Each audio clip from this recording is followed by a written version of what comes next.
so much. Well, good afternoon. I love coming right after lunch because it gives me the opportunity to have a good challenge in terms of keeping you awake. And first of all, I want to thank CLEAResult for having me. I actually split time between Seattle and Tulsa, Oklahoma.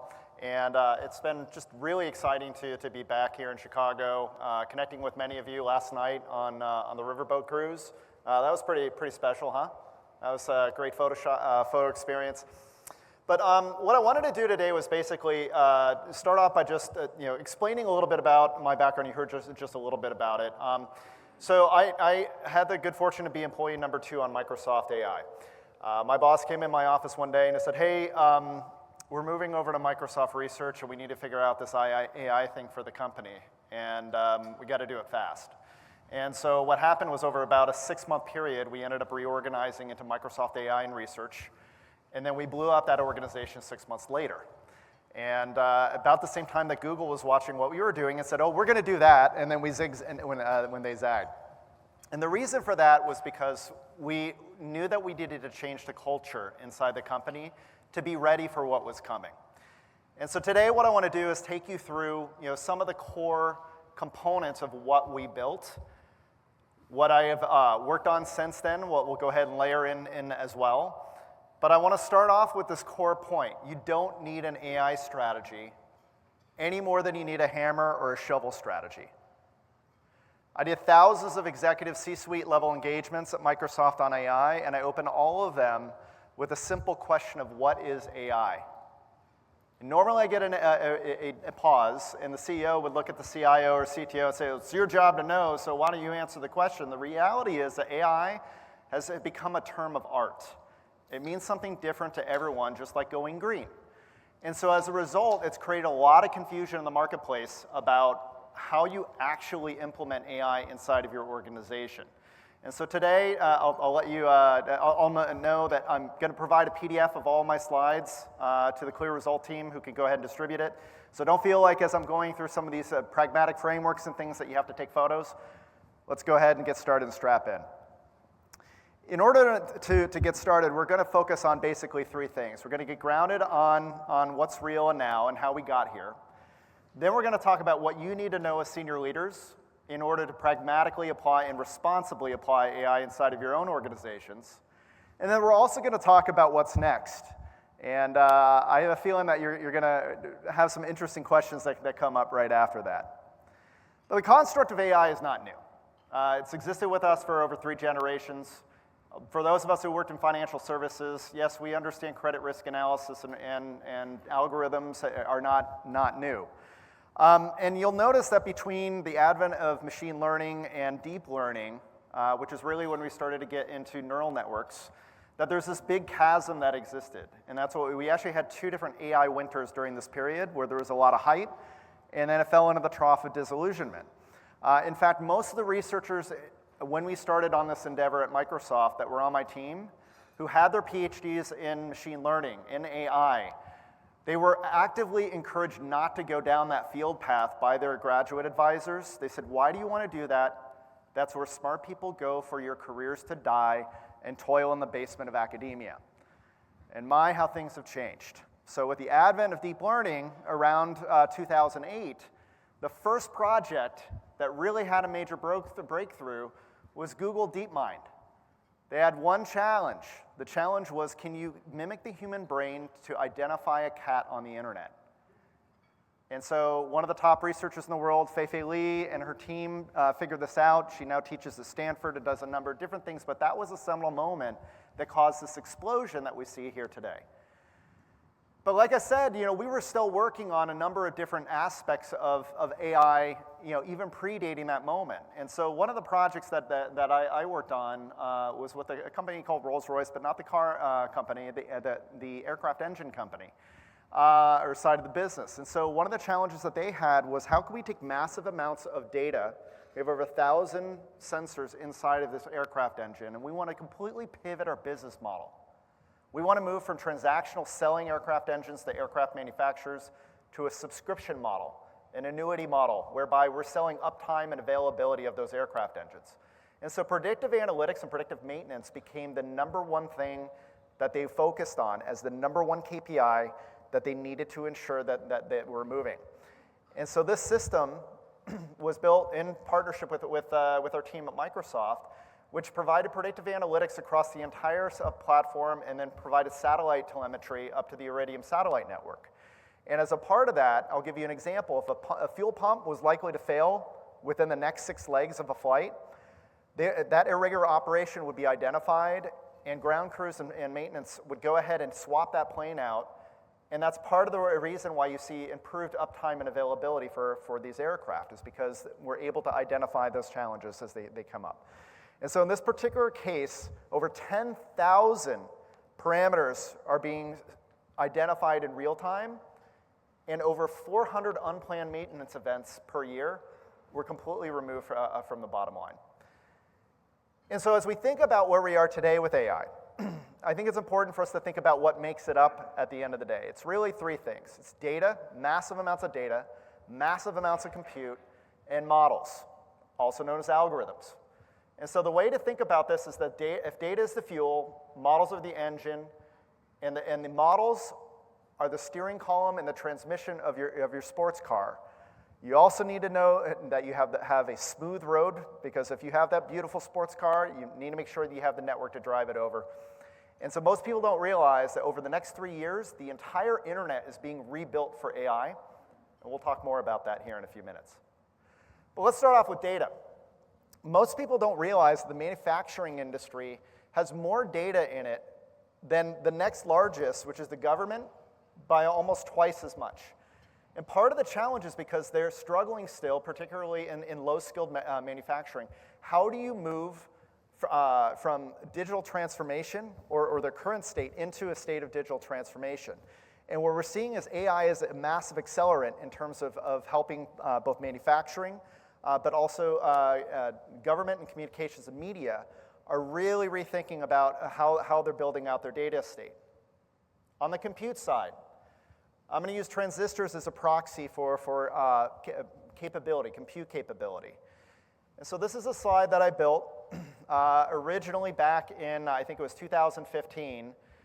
And back then, actually it was in 2016, I got a phone call. My boss said, hey, I need you to talk to this guy, Sam, and his CTO, Greg. We're going to see if we can do a deal with them and get them off of Google and onto Azure. And so I hopped on a call with Sam Altman and Greg Brockman. They were doing this startup called OpenAI, and we started working together. To give you a sense of where compute was back then, a single pixel underneath that logo slide was the same scale as this entire slide is today. And so that gives you a sense of the exponential increase that we've seen in terms of the amount of compute that's available just on an individual chip. That 4 trillion number is actually on a Cerebus chip, which is specifically purpose-designed for doing AI training. Then when you think about the models, this is what I refer to as model fatigue. You're hearing a lot in terms of the trends of Mustafa Suleyman, for example, from Google and Microsoft, says, look, you don't need the best and latest model. In many cases, you just need a good enough model, because the reality is that the models are evolving about every 4 to 5 months. And so if you can see the color shift in this, these are just the 50 some odd models that have shipped since January 1st of this year. And in fact, 2 more have shipped since the time that we locked the slides for the keynote. And so that's creating fatigue in terms of the models. But the other area where you're all seeing fatigue, and I know I certainly am as well, is the demand surge that we're seeing for energy across the nation. We have consumers who are frustrated because their prices are going up. You have demand generation challenges. The ultimate data centers that we have been building for the past 20 to 30 years, we were able to elongate the replacement cycle to 7 years for the hardware inside those, and energy use was predictable. Now we're at 18 months. Every 18 months, they have to swap out the AI hardware in those data centers, and while energy efficiency is improving, the models require near millisecond and certainly sub-millisecond spike capability in terms of energy consumption. And so this creates a tremendous pull-through opportunity, but for every megawatt hour of AI demand that we create, that pulls forward the need for transmission, for generation, and storage by years. So when you fire up that data center, you have to be ready to respond very, very quickly. And so that energy challenge, if we can now expand the aperture and look at it at a global scale, this is a study out from the National Semiconductor Institute. And so they do a decadal plan, which up until the advent of AI was fast enough for people, for the industry basically to plan out the predictability of semiconductors and compute capability, et cetera. And so in this chart, and I've just prettied up a little bit, they called out the fact that we're only increasing energy generation by about 2% per year globally. And we're going to hit a wall somewhere around 2030 to 2035, where it becomes more expensive to add additional compute globally than the return on investment that you will get on the other side. And so the chief researcher who did this, I reached out to him, and I said, hey, you did this research report before the advent of Gen AI. Can you give me an updated version? And so that's the blue line that you see. He gave that to me last year. I can tell you that curve has been even higher up north. And so we all see the challenges that exist, and we're seeing massive investments being made, 20-year contracts lighting up nuclear power plants again, putting data centers on nuclear power sites, focusing on additional power generation across the nation. You know this better than I do. And when I talk to my friends at Microsoft, Google, and Amazon and all the hyperscalers, this is truly a space race and a level of historic investment that the humankind has never seen before. To put it into a comparison, to spend $500 billion building data centers, which is what the hyperscalers will do this year, is the equivalent of starting from zero and putting all the resources required to build 2 international space stations from scratch, design, build, launch, assemble, and utilize 2 of them in just 1 year. And it took us 10 years to build 1 international space station. So this is truly a seminal moment in history. And so when you think about the market cap opportunity, some of you may have seen Jamie Dimon last week announce that for his firm, for every $1 billion that they're now putting into AI, they're receiving $1 billion of return on investment. They are effectively net zero in terms of their investment, and there's been a lot of concern about is there hype? Probably. But if you're smart about where you're applying your resources, you can see real return on investment. And so speaking of return on investment, Jensen Huang, who was building basically graphics chips for Xboxes and PlayStations and PCs, saw this moment with the advent of algorithms and pivoted his company NVIDIA, which, as we all know, is now one of the largest, depending upon the day, the largest market cap company in the world. And what you're seeing here is basically the price performance of NVIDIA's chips versus Intel. And so Intel came along, and they've existed basically for almost 50 years under the cadence of Moore's Law, that basically computing power will double and price will halve about every 18 months. And if you look at how the market has reacted, they're on their 3rd CEO, Intel is, in 22 months, and their market value has fundamentally been eroded. And so this is an example of what happens when you're in an incumbent position and you don't take this seriously, where you're managing all the risk out of your business model and not focusing on the right areas of innovation. And so I'm going to share with you some techniques that you can use within your heavily regulated industries to be able to go ahead and still take advantage of AI in your businesses. And so just in terms of some of the most popular and the most cost-effective areas and use cases for application of AI, in the energy sector, the first one that we're seeing, which runs horizontally across industries, is really what I call RPA 2.0. It's, we talked about robotic process automation, workflow automation, for about 15 years. And we were going to have bots that were going to take care of all of it for us. Well, those of us who were working on it 10 years ago realized that was really, really hard, and suddenly it's not.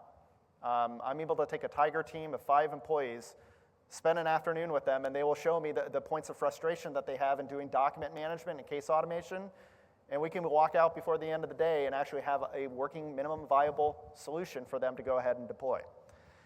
The same holds true for governed RAG co-pilots.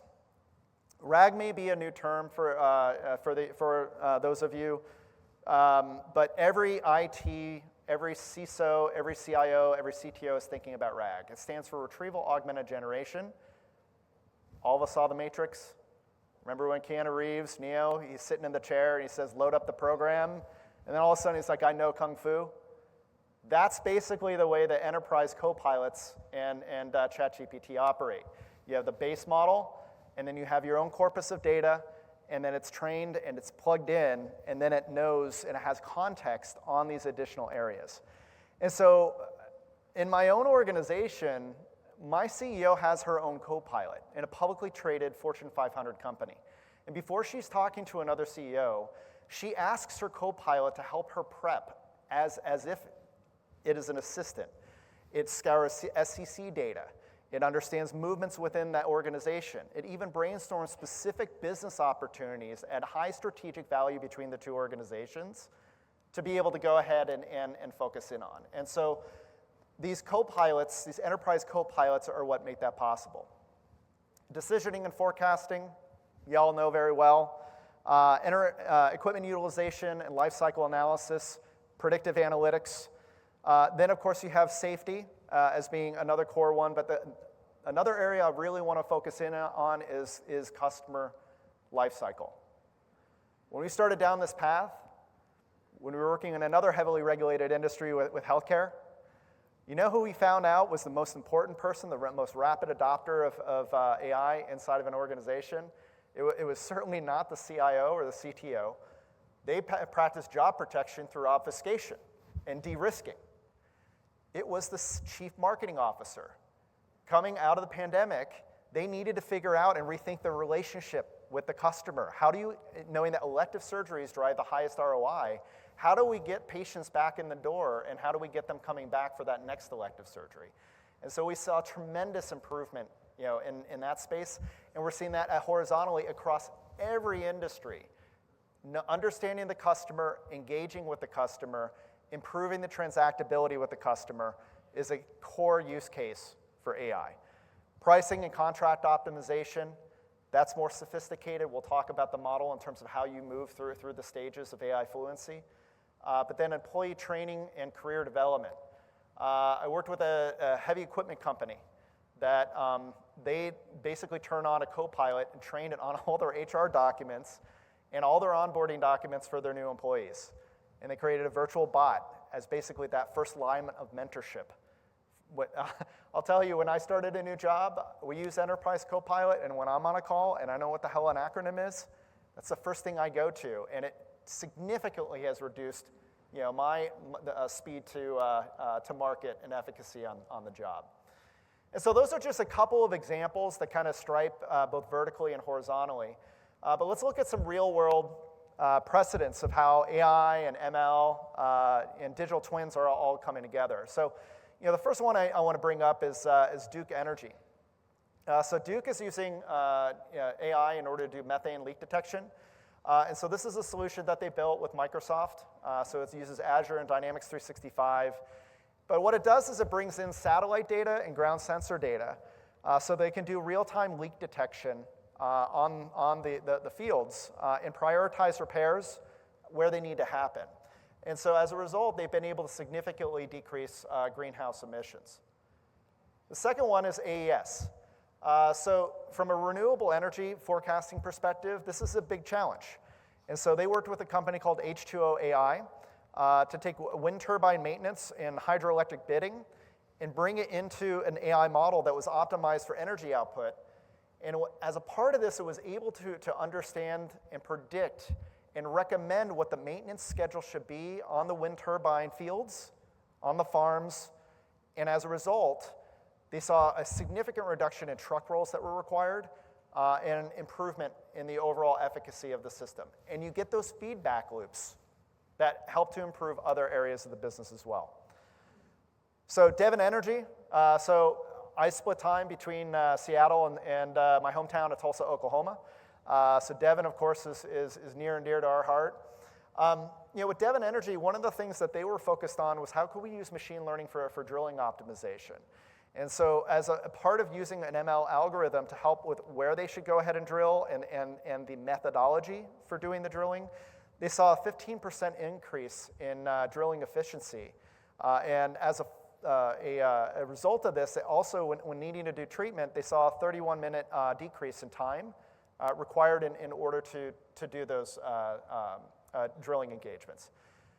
Siemens, they are the canonical example of a company who understands how to build digital twins. You want to take one of their largest products, hydroelectric generators. Incredibly complex, yet incredibly simple at the same time. The hydroelectric generators, the metric that they wanted to remove was to reduce the downtime and maintenance costs in these heat recovery steam generators. And the way that they did it basically was building out a predictive algorithm and truly a digital twin that took every sensor on an individual generator, not a generic model. They actually built a digital twin for each one of the generators that operates basically in a simulated environment in order to understand what's actually happening with the physical one. And as a result of that model, they were able to use physics-informed ML in order to identify data corrosion, not data corrosion, but rust and corrosion inside of those generators, and they're actually saving over $1.7 billion a year as a result of this shift. Next one is OG&E. So OG&E, they wanted to focus on pipeline anomaly detection. So in this particular case, when you think about the CapEx investment in oil and gas lines, that's a huge investment, and you want to get resource utilization operating at peak efficiency. And as a result of using these computer vision models, but then also neuro-linguistic processing, that's what NLP stands for, which takes basically the voice notes from the repair technicians that are out in the field and assembles all of it and is able to identify patterns that humans just reasoning over the data can't. And as a result of this, they're seeing 90% utilization of their assets. They're only seeing 10% waste in the system, and they're able to go ahead and swap out individual components as they need to. And as we open it up to a national level, the Department of Energy is working with multiple startups and established companies that are highly entrepreneurial in order to focus on the grid. How do we build a self-healing grid that has millisecond level recovery and reallocation and reduced outage durations over time? And so these are some big scale examples of what's happening out in the market today. But let's talk about your own organization. So as I talked to a number of you last night, I heard a lot of different attitudes about AI. Everything, and we'll talk more about that in a second. But what I heard consistently was, hey, I have a job to do, and if AI will help me to do my job more efficiently and will help me to lead my team more efficiently, then I'm all for it. But I want to make sure I do it in a way that's responsible and with as little risk as possible. And so we're going to talk through some specific ways that you can do that. So this all starts with culture. And that might seem a little bit orthogonal. But I'm a big believer that culture eats strategy for breakfast. And I personally witnessed this in Microsoft. Because that reorg that we did started off with assessing our teams and understanding and supporting those that we saw were currently in a fixed mindset. We all know the people. And this is a Dr. Carol Dweck's construct from her book Mindset. The backstory here is that Satya Nadella, the CEO of Microsoft, his wife was reading Carol's book. She brought it to him, said, hey, I think this would be really good for parenting. He read it. He said, my God, that we should pivot the entire company. He had just become CEO. He's like, I want to bring Carol in and advise us on how we should be thinking about moving the company forward. And so we all know the fixed mindset. You can see the examples here. You're looking for the excuse. You're not open to new ideas. You're so afraid of failure as being a part of your personal brand that you can't get past that and focus on taking that leap, even with 10% of your resources. And so in Carol's book, she talks about the importance of the growth mindset and being open to new ideas and taking a learn-it-all mentality. And as challenges approach, you lean in to win as opposed to not lose. And so what you're seeing are the two images that were at the top of the performance review of every employee at Microsoft for over a decade. You were required to demonstrate how you were leading with a growth mindset and how you were moving out of a fixed mindset where it exists. And that feedback loop came to you from management. And frankly, those who were stuck in the fixed mindset were moved out. And now we're in an even bigger moment where the growth mindset is even more important. Because whether we like it or not, even if we lock down all of our IT assets, the reality is that AI is creeping into every one of our organizations. 78% of your employees who are using AI outside of the office are bringing those tools into your office. And it's not just Gen Zers. It's pretty evenly distributed across every generation, including boomers. And how are they using it? Show of hands, how many here in the room have used Otter AI or another note-taking transcription tool? Yeah, that's okay, we can be honest. By the way, did you know half of those note-taking tools require access to your calendar and your email for anybody else to open up the transcription? They have to sign up, and they have to give access to their information.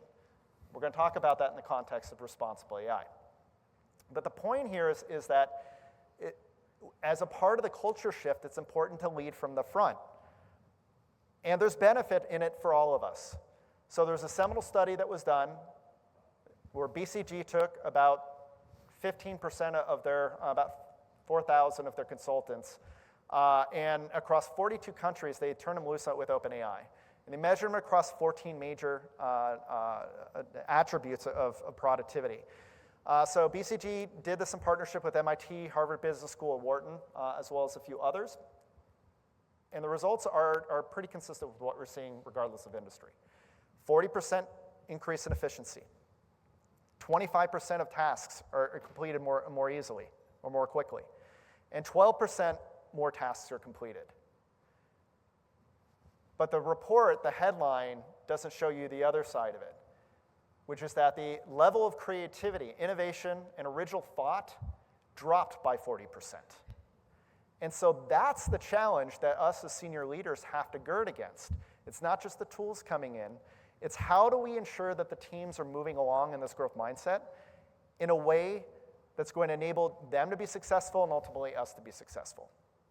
And so here's a tool that I like to use. This is a framework that identifies 4 different archetypes in terms of the perception and the attitudes towards AI within your organization. When we reorged Microsoft and I brought all the AI talent in the company together into a single org, the 2 dimensions we were really focused on is who's product-oriented versus who's research and development-oriented, aka an academic. The academics stayed in Microsoft Research, and 6 months later, we blew up the org, and we moved all of our product-focused researchers into the product organizations, and we started working with them and measuring them. But it all starts today with understanding, oh my God, is it Skynet? Are we all going to die? How many times have we heard that, right? Oh, Terminator's coming for us, AI. These are the doomers, okay? These are the folks who, basically they're stuck in the fixed mindset. They're concerned about catastrophic outcomes, and we all know them. We know them in our families. We also know them at work. They exist. Some of us eye roll. Some of us try to bring them along. The next ones are the gloomers. Okay, the gloomers are a little bit less negative. They're skeptical about AI's promises, but they're focusing on the potential to disrupt industries, but they're also worried about the displacement of jobs and an exacerbation of social inequalities, which is absolutely something that we should all be focused on. But what we've seen is that with the gloomers, they tend to pivot a bit too much where it impedes their ability to use AI effectively. Then you have your zoomers. These are arguably your most dangerous. Probably your earlier in career employees. They're overly exuberant. They're bringing the tools in. They're excited about what they can do. They want to drive innovation and efficacy and forget the existing ways that we've done things. Let's blow it up and start over again and rebuild it with AI. No, you don't crash the plane and then rebuild it. You want to rebuild it at 30,000 feet.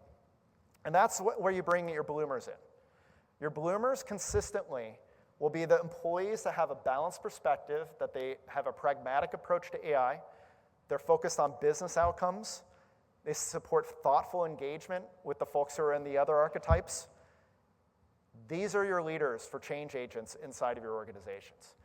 And so one of the things I like to do as a blueprint is if you put this on the x-axis and evaluate your team and understand, kind of do the assessment, then what you do is you assess what's their capability, what's their fluency with AI. And so this is, again, on the y-axis. If you look at the novices, they're the ones that are kind of doing the tire kicking. They're treating Gen AI as Search 2.0. They're doing it all wrong. They're trying to put in a search query, and when they don't get the response back, they're like, oh, this sucks. Like, the model's broken. AI is not as good as it. No, if you don't know how to actually coach and prompt and iterate multiple times as if you're taking a junior employee and talking them through a whiteboard and going through the steps, you're probably getting a lot less efficacy out of Gen AI than you could be. And so as these novices move in and apprentice, and they're given the skills to understand how to use a prompting to best effect, how to use context in terms of understanding the output and being specific, what you will see is basically your laggards suddenly can become your top performers. Your experts are those that aren't just using it for their own business process. They're now coming with ideas and they're driving projects 0 to 1, 1 to 10 in terms of how business processes can be improved using AI inside of your organization. Your masters, they're truly rethinking the operational model. They're taking entire systems and redoing orchestration, infusing AI into those solutions. And then the innovators are the ones who are basically so far out. Honestly, the innovators, those are really the ones that I see that have deep data AI experience.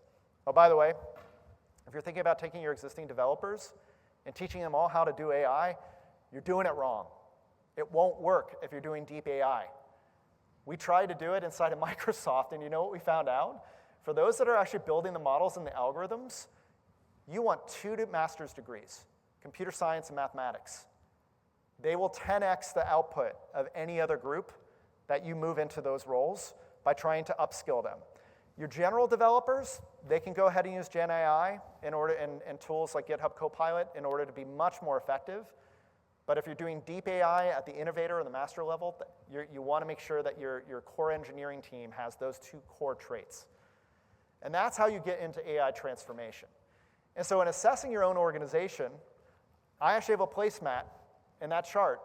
And I have a scatter plot looking at each person on the team and how I'm moving them to the upper right to make us a highly effective organization.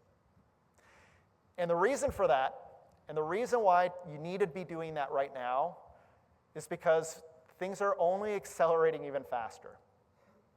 We are moving from being a part of the information economy to being the intelligence economy where intelligence is available at your fingertips. That's not just hyperbolic, it's fact. There are teams at all the major hyperscalers working deep in every industry vertical to take general purpose AI models and make them so smart and so well-focused in their areas. The tip of the iceberg is an example that Dr. Eric Horvitz at Microsoft announced. He took a group of systems theories specialists and doctors, and they hacked for 9 weeks to build an AI diagnostic model for general practitioner MD that can get to 96% accuracy on diagnosis. And when put against a control group of actual doctors, they're over 20 points higher in terms of the level of accuracy. And that's because it got very focused in on this. And so when you think about that from this concept of agentic AI, show of hands, how many of us have heard about agentic AI and how it's the next big wave? Okay, a few. Agentic AI, we'll talk about here in a second. In the context of it, basically it's a bot 2.0. In fact, the term's kind of overloaded. It's kind of become a bit of a term of art. But what's not a term of art is the fact that organizations are fundamentally shifting from digital transformation to continuous transformation. Frontier firms are those companies that are on the bleeding edge of using AI. They understand these 2 trends, the agent boss, where you are in the middle and now you are orchestrating across multiple AI systems, almost like a conductor in order to do your job and do it more effectively.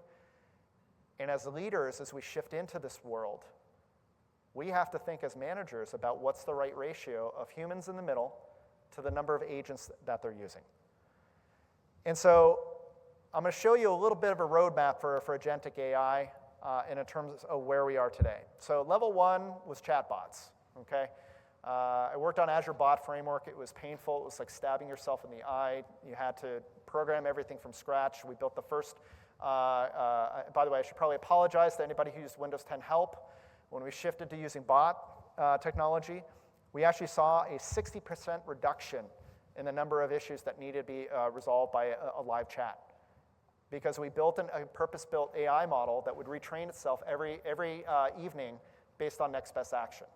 And so that was level 1, and started to move into reasoning, where you had a little bit of AI in terms of that next best action. But with these large language models, now we have systems that can decide and take actions.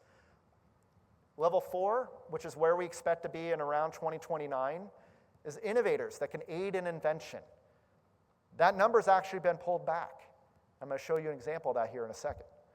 And level 5 is organizations that can do the work, or sys AI that can do the work of organizations. And so what's happening within major corporations is you're starting off with experimentation where we're all using Gen AI, bots. We're using agents, we're using co-pilots in order to do the single agent phase 1. Multi-agent and then human-led and agentic enabled is where we're going. So let me show you an example. This is a video demo. This is my friend John, who's has his PhD in chemistry. He's one of our top research at Microsoft when we worked together. This is an example of when you put an expert in front as the conductor of an AI system. We can see here now the discovery agents working together in real time, Yeah, driving excuse me, all of these intent. Let me pause that for a second if you wouldn't mind going back one slide. So let me explain the challenge.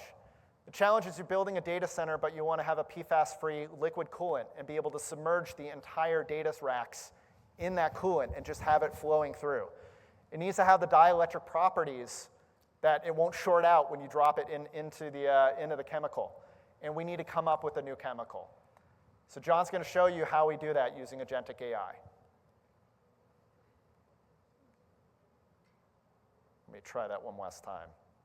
There we go. We can see here now the discovery agents working together in real time, driving all of these intense computations. With traditional methods, getting to a short list of candidates could take months or years of trial and error. Microsoft Discovery can compress the time to days or even hours. So let me show you the final results of the process. These are the set of candidates that Microsoft Discovery has identified for PFAS-free immersion coolants. So now I can analyze these results to decide if I'm ready to head to the lab or if I need to run another iteration. And if I just take a look at a couple of these, I can see that, indeed, yeah, the boiling points are in line with my expectations and the dielectric constant is great. So this is very promising. But I know what you're wondering. Did we actually make a discovery? Well, this is not just a demo. We really did this. We took one of the most promising candidates and synthesized it. They didn't let me bring a new material unknown to humans onto this stage, but I've got this video from the lab. So we can see there my coolant, and we dropped a standard PC in it, and it's running Forza Motorsport. And it is keeping the temperature stable with no fans. So they're now scaling up the synthesization of that chemical and starting to move towards pilot. And if you think about the change in research, up until now, in the advent of human history, research was contained by the amount of knowledge that could be consumed by the individual researcher and how much they could experiment in the lab. Now, you missed the Julia Childs moment. It wasn't like he did that in 30 seconds, but that was entirely written in terms of describing the challenge, the constructs, the context, and the requirements, and iterating and using high-performance computing. It was 9 different agents all working in concert in order to enable that. And so one of the other big trends that you're going to be seeing, and is happening right now, these are 3 acronyms you're going to see a lot more of. MCP stands for Model Context Protocol. It basically is C3PO's language. It's machine language between bots for them to be able to communicate their capabilities to each other so they can decide which agents they need to work with. This is not science fiction. This is being built into every major operating system in all of our phones right now and will launch next year. Actually, probably later this year for one of them. A to A is agent to agent.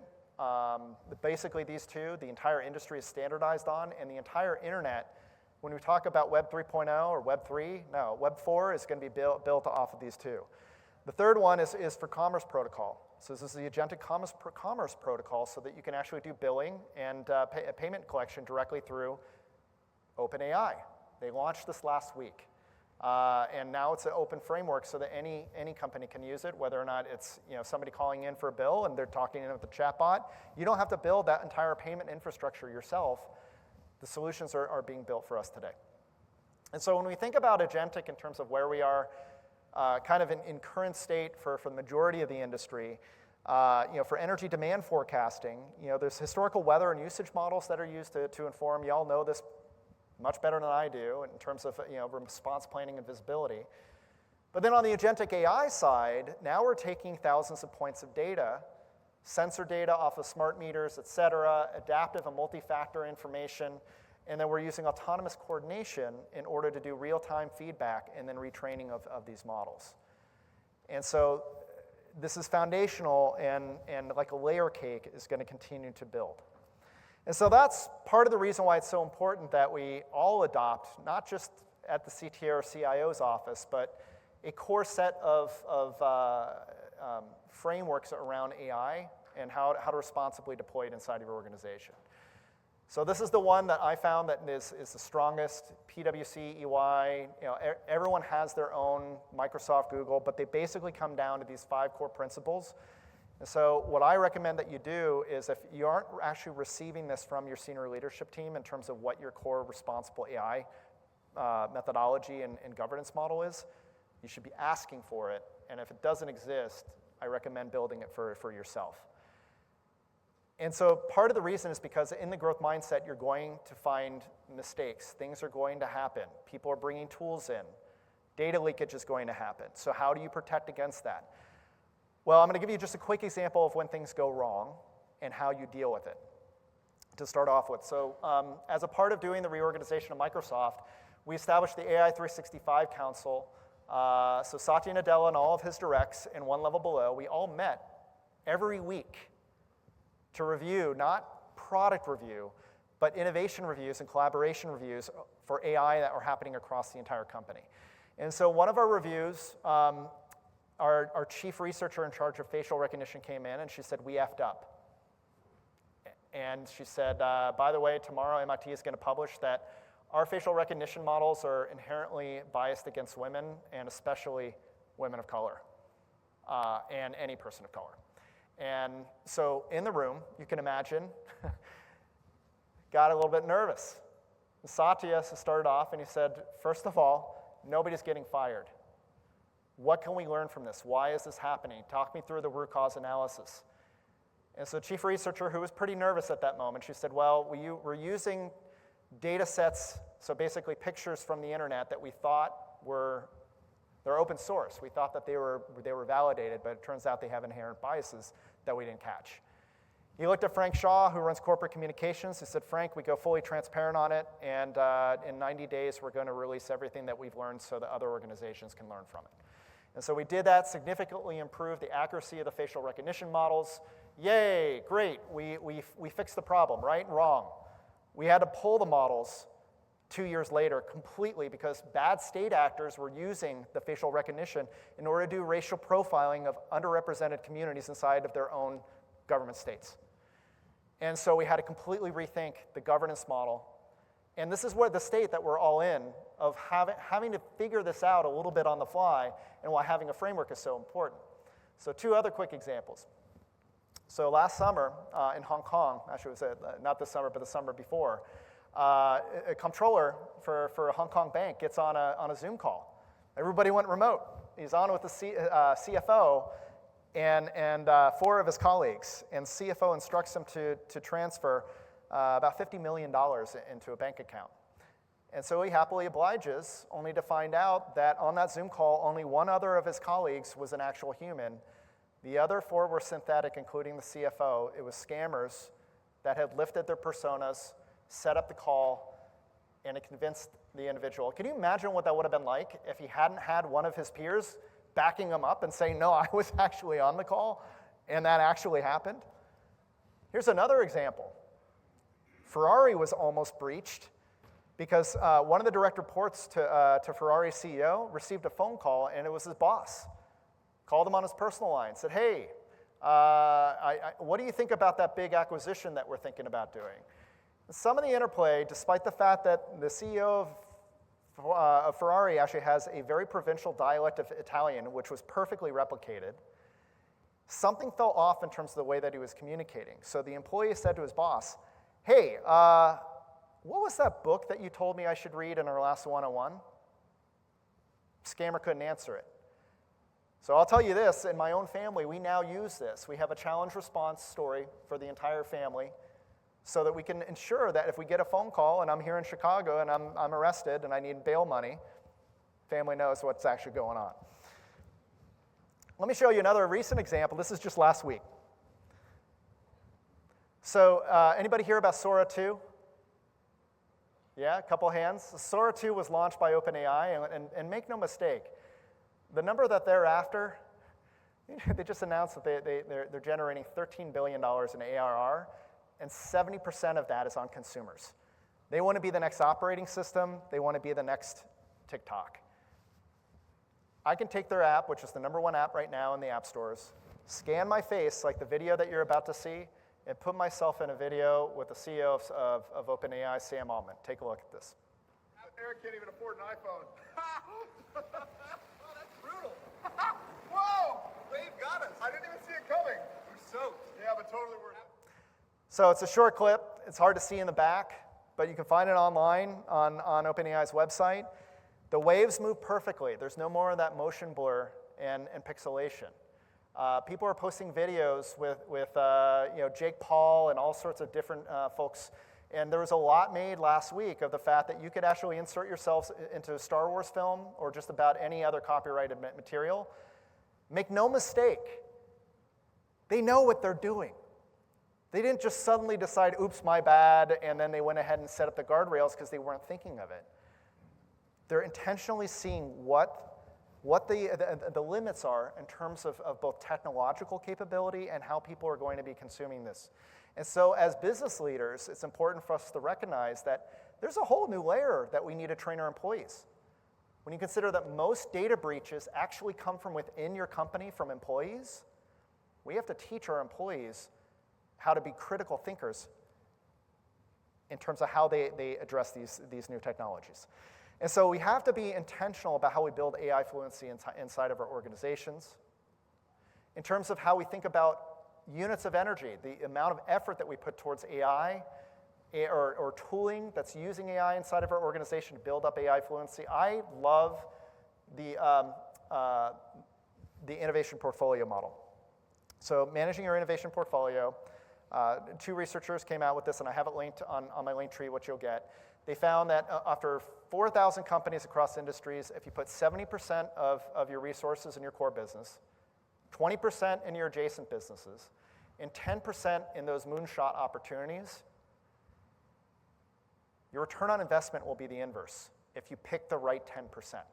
70% of new growth will be driven out of that 10% that you put in the innovation bucket. When I worked on Xbox, when I worked on Azure, my teams would always be like, I want to work on the innovative stuff. I locked in. We spent 10% very intentionally working on major projects. Connect actually came out of one of those. So doing motion cap and all that, which basically was the first generation of doing computer vision AI. So you want to learn together, give agency to the team to fail and to learn as you're going along, but do it responsibly. Don't go through some sort of co-innovation lab from a hyperscaler who says they're going to give you an HR bot that automates your explanation of benefits, and then you go and deploy it, but you haven't locked down your SharePoint. And now you've exposed in your Copilot or your chatbot all of your salary data for all of your employees just to ask. True story. Have to be really responsible and establish those protocols the same way that you would not fly a plane without a checklist. You do not want to deploy AI without a checklist. So you want to implement the patterns, not the pilots. And so this is a proven framework. This is not mine. This is from the National Institute of Science and Technology after 1,000 successful deployments of AI that they were instrumenting, not just across PubSec, but across industry. And so what they found was that you need to make sure you have the right people in the room, a focus group, which, by the way, once you go above 5 people, especially on your early AI projects, you start to lose fidelity. Keep it core and keep it senior. Make sure that the senior leader is somebody who has actual clout across the organization. It's not a delegation. You start small and you build consensus on outcomes and fit, and then you identify and you understand where the gaps exist. And it's important not to mistake foundation for return on investment. I see a lot of projects where it's like, oh, we're going to fix our data estate because garbage in, garbage out, right? So you do these big ETLs, these big data cleansing projects. You don't understand what the hell you're actually trying to optimize for. You're going to just burn a whole bunch of money cleaning up a bunch of data that's not useless. And so that's a part of the other side of the equation in terms of how to fail. If you don't have that top-down support, your employees will sniff it out if it feels like it's delegated. It's got to be the CIO, the CTO, or the equivalent senior leader who's actually participating. My chief revenue officer, she sends out sporadically how she's using AI in her daily work to everybody in the company. And it causes a dog pile of people building on the prompts together. And it really creates that sense of fulfillment and contribution, collaboration, and ultimately behavior change. So another research study found that there's an 11 by 11 rule. Just 11 minutes of structured usage of AI per day over an 11-week period will completely change an organization so that now you're actually seeing that 40% return on investment because they're intentional about how they're using it. And in that 11 minutes of structured training that they're doing and usage, they're seeing the benefit for themselves, which promotes behavior change. And so on the other side of this, you see that there's many different ways that you can fail. To boil the ocean is very, very common, not having enough data, saying, hey, we want to do this, but you don't actually have the training data. You got to give the team agency to be able to say, these are the things that we want to accomplish, here's the number we're going to move, and here's how we're going to do it together. And so as a part of that, I recommend no project go more than 90 days. Do a sprint, measure it, learn, fast fail, or decide if you're going to move forward. You start with one stakeholder, like I said. You have one success metric that you want to move. No metric, no funding. Everybody needs to be bought in that this is the metric that we are growth hacking or efficiency hacking in order to address. And it should be functional or economic in its nature. You need to make sure your data readiness is there. And then you have the value times feasibility matrix, which I'll provide a link to as well. Oftentimes, grand aspirations will come from the C-suite. Hey, we want to do this. Oh, we got to have an AI strategy. The reality is that you have to be very pragmatic about what's feasible and achievable inside your organization. And don't be afraid to use outside sources to help you out.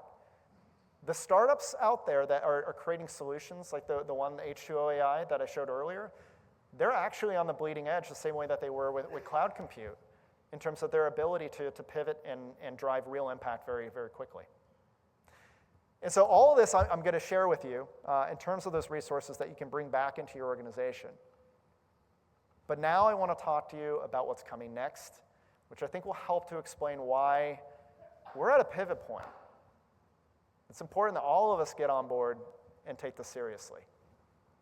So the first thing that's going to be Cloud 2.0.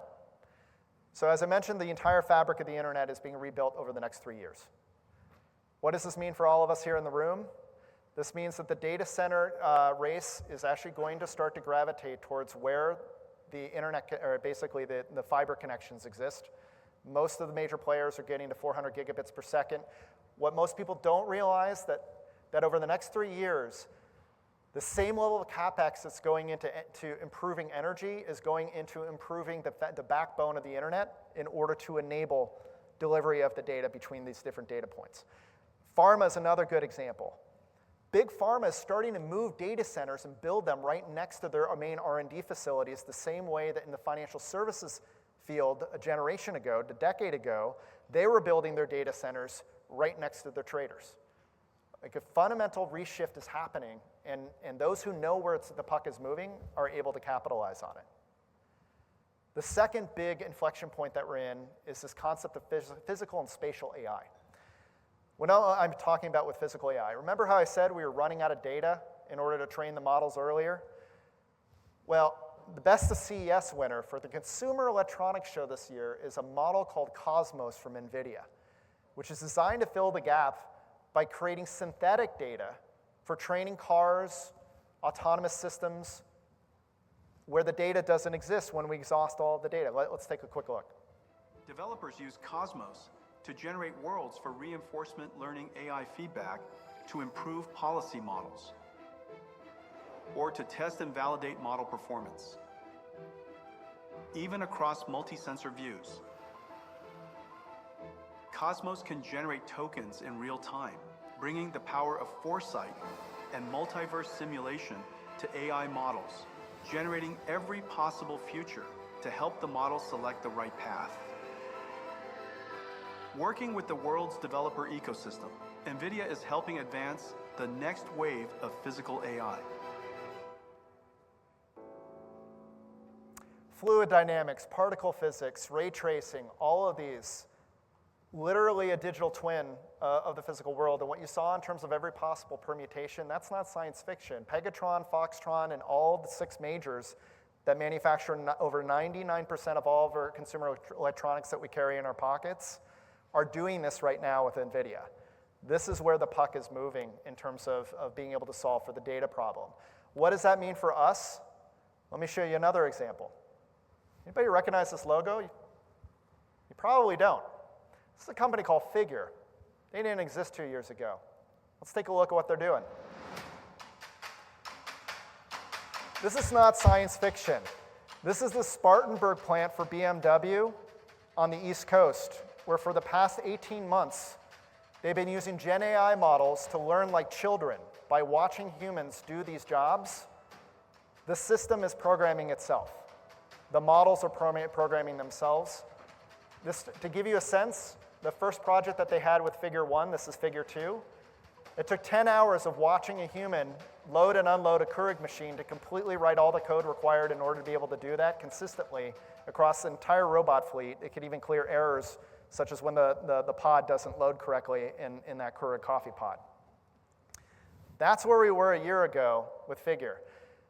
Their lead investors are NVIDIA, Microsoft, Jeff Bezos' foundation, and OpenAI. Satya actually told them, you have the first access to all Azure compute as much as you possibly need. You're our first customer. This is why. This is Figure 3. This came out on Friday. Figure 3 is a fully autonomous robot. It has a docking charge cable, or basically a ring that it steps into in order to charge, but it's designed not for commercial applications, it's designed for the home. It's designed for hospitality. It's designed for transport. They're seeing about a 400% increase in speed by which they're able to move year over year. This is a company that did not exist 3 years ago. By the way, I wish my package delivery folks would treat that with such care. This is where we are today. This is where the puck is moving.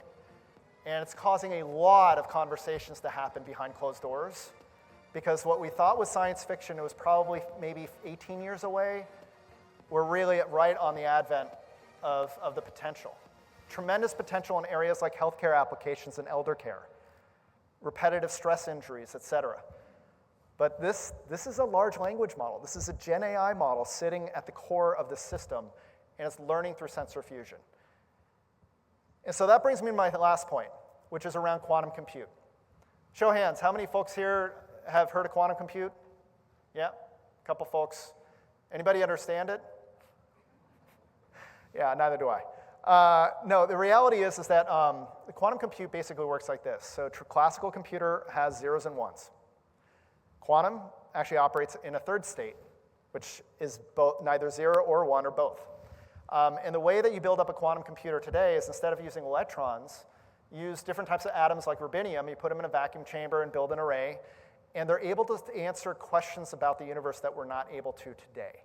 And so there's a number of different space races that are happening just in the space to fuse quantum compute and AI and then also get to a functional quantum computer that can solve for real-world problems. Materials design and pharmaceutical are two of the top use cases for quantum compute. And we're seeing it in energy. So there's been some really interesting breakthroughs that are happening in terms of energy prediction and also materials design. Microsoft partnered with the Pacific National Laboratory in order to build a brand new battery material, which is unbeknownst to man and has a 40% increase in efficiency over anything else that we have today using lithium ion or any other chemical composition. Now the question is whether or not you can scale it up. And then the same holds true as we think about AI models for load balancing the energy grid. There's a lot of research that's happening in that space as well. If you follow where the puck is moving, with these breakthroughs of AI that we're going to see in the next 5 years, we will compress 250 years of innovation into the next 25. Our kids' lives are going to be completely different. And the breakthroughs are already happening. So Willow is a project, a quantum chip that was designed by Google that was announced the week of Christmas last year.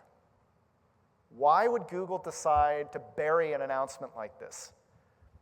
They published a paper in Nature magazine as well.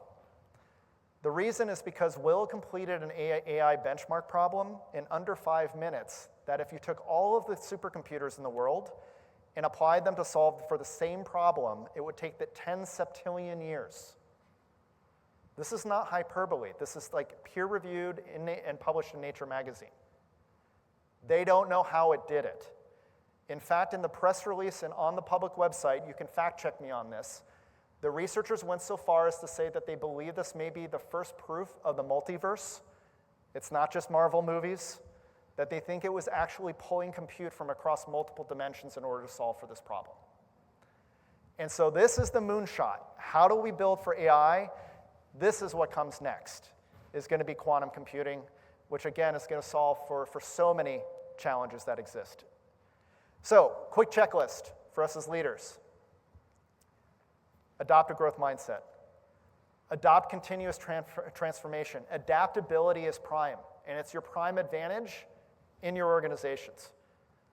Garbage in, garbage out. Make sure you're capturing the right data, and then make sure that you can actually use it and use it securely. Be intentional about building AI-ready teams. Build fluency at the individual level and then at the team level. And then pilot with purpose with a bias for scale. Don't focus on proof of concept. Focus on minimum viable product. Everything should be deployable from the beginning. And so I'll leave you with one last quote from Sam. The abundance of intelligence will be limited by the abundance of electrons. And we are incumbent upon all of you and your organizations to make this reality possible. Thank you.